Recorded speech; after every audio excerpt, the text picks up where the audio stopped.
সব সময় আমি একটা কথা বলি, এই যে এই কাগজটা মনে করেন এটা হ্যান্ডবিল, এই হ্যান্ডবিল এটা কিন্তু দুই পিঠ, এটাও একটা পিঠ, এটাও কিন্তু একটা পিঠ, ঠিক কিনা বলেন? এই পিঠ আছে মানেই এই পিঠ আছে, এই পিঠটাকে বাদ দিয়া এই পিঠ কি সম্ভব? আবার এই পিঠকে বাদ দিয়ে কি এই পিঠ সম্ভব? টাকার এই পিঠ ও পিঠ, তো এই পিঠ বাদ দিয়া ওই পিঠ কি সম্ভব? না। এটা আছে মানেই এটা আছে, এটা আছে মানেই এটা আছে। তাহলে মাটির উপর যেহেতু আছে, এটাই প্রমাণ করে মাটির নিচু আছে। অতএব এই পিঠটা দেখেন এবার 4 কালার, এটা 4 কালার হ্যান্ডবিল, এখানে ডিজাইন, এখানে ডিজাইন, এখানে ডিজাইন, ওখানে আবার একটু ছোট্ট গোল ডিজাইন, এখানে শেখ এনাম ভাইয়ের নাম লেখছে আরেক ডিজাইন আলাদা করা, বিচিত্র ডিজাইন দিয়ে সাজিয়েছে। এই পিঠটা একদম খালি, ঠিক কিনা বলেন না? এই পিঠ 4 কালার, এই পিঠ একদম খালি সাদা। রব্বুল আলামিন জানতে চাচ্ছে, বান্দা মাটির উপরের যেই ঘর তোমার সাজিয়েছ সেটা তো দেখছি 4 কালার, কিন্তু মাটির নিচে যে কবর নামে তোমার আরেকটা ঘর আছে সেটা তো একদম খালি, সেটা তো একদম খালি। ইয়ালামুনা যাহিরাম মিনাল হায়াতিদ দুনিয়া, মাটির উপরের ঘর তো খুব বুঝলা বান্দা, খাট দিয়ে, সোফা দিয়ে, ফার্নিচার দিয়ে, এসি দিয়ে, ফ্রিজ দিয়ে, ওয়াল শোকেস দিয়ে, আলমারি দিয়ে, খুব তো চমৎকার মাটির উপর ঘর সাজালে 4 কালার।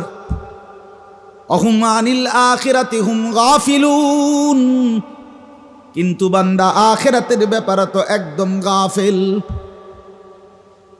5 ওয়াক্ত নামাজ কোথায়? হালাল উপার্জন কোথায়? ছেলেটা 1 বছর তোমার ঘরে ফজরের নামাজ কোনোদিন পড়ে না, তোমার কলিজায় কোনো ব্যথা জাগে না। মেয়েটা কোনো পর্দা করে না, হৃদয়ের মধ্যে কোনো ব্যথা জাগে না।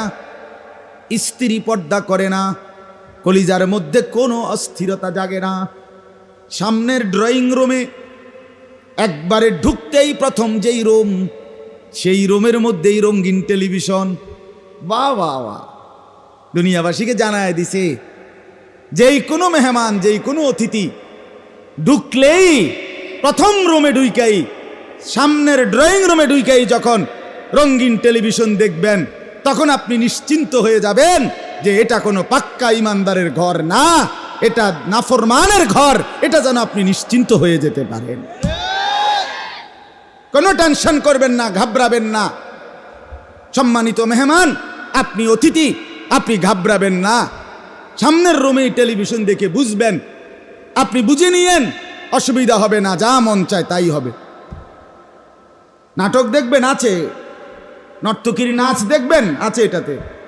আপনি একটু বসেন, চা খান, আর রিমোট আপনার হাতে দিলাম, দেখেন। এজন্য দুনিয়া তো খুব বুঝলাম, খুব সাজাইলাম, কিন্তু কবর,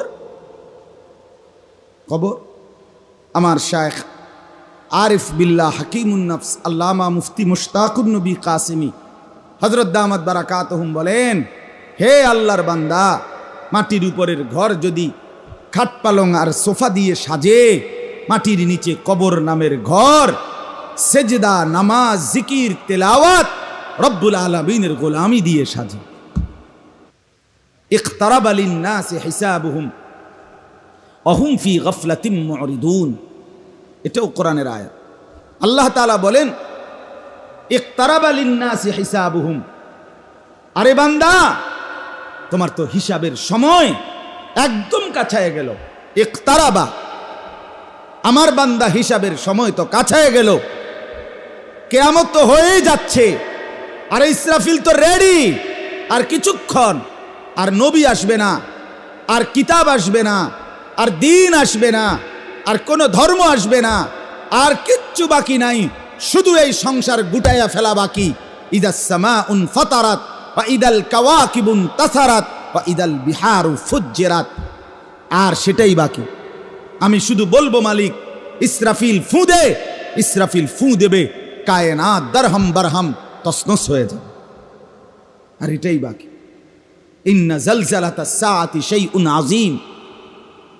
রব্বুল আলামিন বলছে, আমার বান্দা বিশ্বাস করো, ইসরাফিলের ফু যখন দিবে, গোটা জমিন যখন একসাথে কেঁপে উঠবে, ভূমিকম্প উঠবে, সেই ভূমিকম্প বড় কঠিন ভূমিকম্প। ইয়াউমা তারাউনাহা তাদহালু কুল্লু মুরদিআতিন আম্মা আরদাআত।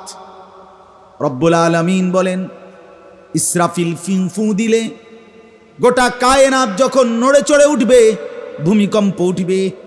যেই মা তার দুধের বাচ্চা, কোলের বাচ্চাকে মা বড় যত্ন করে দুধ খাওয়াচ্ছিল, সেই মা ইসরাফিলের ফু শুনে জমিনের কম্পন দেখে দুধের বাচ্চাকে ছুঁড়ে ফেলে দিবে, আর পাগলের মতো মা ছুটতে থাকবে। কোরআনের আয়াত। তাদাউ কুল্লু যাতি হামলিন হামলাহা। যে মার পেটে বাচ্চা, 9 মাসের বাচ্চা, আর হয়তো ঘন্টা 4 পরে, আর হয়তো 6 ঘন্টা পরে বাচ্চা প্রসব হবে, এই অবস্থার মা ইসরাফিলের ফু শুনে জমিনের কম্পন দেখে মা পাগলের মতো ছুটবে, আর গর্ভের বাচ্চা নিজে নিজে খালাস হয়ে পড়ে যাবে। কোরআনের আয়াত। ইকতারাবা ইকতারাবা। রব্বুল আলামিন বলেন, কাছায় গেছে, কাছায় গেছে, কাছায় গেছে, দেরি নাই। রাসূলুল্লাহ সাল্লাল্লাহু আলাইহি ওয়াসাল্লাম বলেন, বুইসতু আনা ওয়াস-সাআতু কাহাতাইন। শুনতেছেন? কথা বলেন, শুনতেছেন আপনারা? নবীজি সাল্লাল্লাহু আলাইহি সাল্লাম বলেন, আমি এবং কিয়ামত, আনা ওয়াস-সাআতু, আমি মুহাম্মদ এবং কিয়ামত, এই 2 আঙ্গুল যেমন পাশাপাশি, এমন পাশাপাশি, এমন পাশাপাশি। আর দেরি নাই, আর দেরি নেই। আর কার অপেক্ষা করছি আমরা? আর দেরি নেই। কোরআনুল কারীমে আল্লাহ তাআলা বলেন, আহাসিবান নাসু আন ইউতরাকু আন ইয়াকুলু আমান্না ওয়া হুম লা ইফতানুন। কি ব্যাপার বান্দা? হ্যাঁ, রং তামসা যা করতেছো মনে হইতেছে শুধু নিজেকে মুসলমান পরিচয় দিলেই, ইমানের পরীক্ষা নিরীক্ষা ছাড়া আমি তোমারে এমনিই ছেড়ে দেব আর বেহেশত দিয়ে দেব। ঘটনাটা কি? ঘটনাটা কি? কে বলল তোমারে? কে বলল? বিড়ি খাইতে খাইতে বেহেশতে যায় বাগা, সিগারেট খাইতে খাইতে বেহেশতে চলে যাবা, নর্তকীর নাচ দেখতে দেখতে, হ্যাঁ, হারাম উপার্জন করতে করতে চলে যাবা। কি ব্যাপার? ইমানের পরীক্ষা দিতে হবে না? ওয়ালাকাদ ফাতান্নাল্লাযীনা মিন ক্বাবলিহিম। আল্লাহ তাআলা কোরআনে বলেন, সর্বযুগে সর্বকালে যারাই নিজেকে মুমিন পরিচয় দিয়েছে, আমি তাদের পরীক্ষা নিয়েছিলাম। ফালিয়ালামান্নাল্লাহুল্লাযীনা সাদাকু ওয়ালিয়ালামান্নাল কাযিবিন। এবং পরীক্ষা করেই আমি জেনেছি, পরীক্ষা করেই আমি বুঝে নিয়েছি ইমানের দাবিতে কে সত্যবাদী আর কে মিথ্যাবাদী।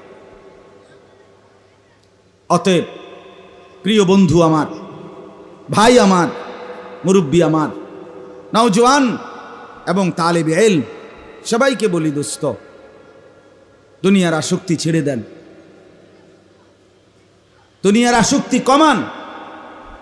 वहां देखना फिर कैसे रहे, ये चमन सहरा भी होगा, ये खबर बुलबुल को दो, ताकि अपनी जिंदगी को सोच कर कुर्बान करे। पाकिस्तान कराचीर विश्वविख्यात बुजुर्ग कुतुबे आलम आरिफ बिल्ला हजरत मौलाना शाह हकीम मोहम्मद अख्तर रहमतुल्लाह अलैह এই शेर বলছে, ये चमन सहरा भी होगा, ये खबर बुलबुल को दो, ताकि अपनी जिंदगी को सोच कर कुर्बान करे। বলেছেন, যেই ফুল, যেই ভ্রমর ফুল বাগানের, বিশাল বড় বাগানে, এই ফুল থেকে সেই ফুলে ছুটাছুটি করতেছে আর মজা পাচ্ছে, কি চমৎকার ফুল ফুটে আছে। তো কবি বলেন, হযরত বলেন, বুলবুলি পাখিকে এই খবরটাও বলে দিও যে এই সুন্দর মরু বাগান, এই সুন্দর ফুলের বাগান, ইয়ে চমন এই ফুলের বাগান অচিরেই খুব দ্রুতই মরুভূমি হয়ে যাবে, বিলীন হয়ে যাবে, বিবর্ণ হয়ে যাবে। ঠিক আজকের জওয়ানি, আজকের এই নওজোয়ানি, আজকের এই শক্তি, ক্ষমতা, বাহাদুরি, আজকের এই অহংকার, আজকের এই সুস্থতা, আজকের এই সম্পদের বাড়াবাড়ি, ক্ষমতার বাড়াবাড়ি, এটাও মনে রাখেন অচিরেই ক্ষণিকের ব্যবধানে এটা একদম মরুভূমি হয়ে যাবে, কোনো সন্দেহ নেই। তাকে আপনি জিন্দগি কো সোচ কর কুরবা করে, যাতে করে এটা বলে দিও ফুলের বাগান মরুভূমি হবে। বুলবুলিকে বলে দিও সে যেন জেনে বুঝে খেয়াল করে জিন্দিগি শেষ করে, জিন্দিগি যেন অপাত্রে, জিন্দিগি যেন বেহুদা অনর্থক নষ্ট না করে। অতএব আমরা প্রত্যেকেই ফিকির করি, মুরব্বীরা আপনারাও, ছেলেরা তোমরাও, বাবারা আপনারাও, প্রত্যেকেই নিজের জিন্দিগির কদর করি, নিজের জীবনের দিকে আবার নজর ফিরাই। কে চিনলো আর কে চিনলো না, কোথায় কি হলো না হলো সেটা না, সব খবর রাখেন, কোনো অসুবিধা নাই। তো তার চাইতে বেশি রাখেন নিজের খবর। আমার আপাদ মস্তকের হালাত কি, আমার জিন্দিগির হালাত কি। আজ আমার চোখ বন্ধ হলে, আগামীকাল হাসরের মাঠ কায়েম হলে আমার পরিণতি কি হবে, আমার পরিণতি কি হবে?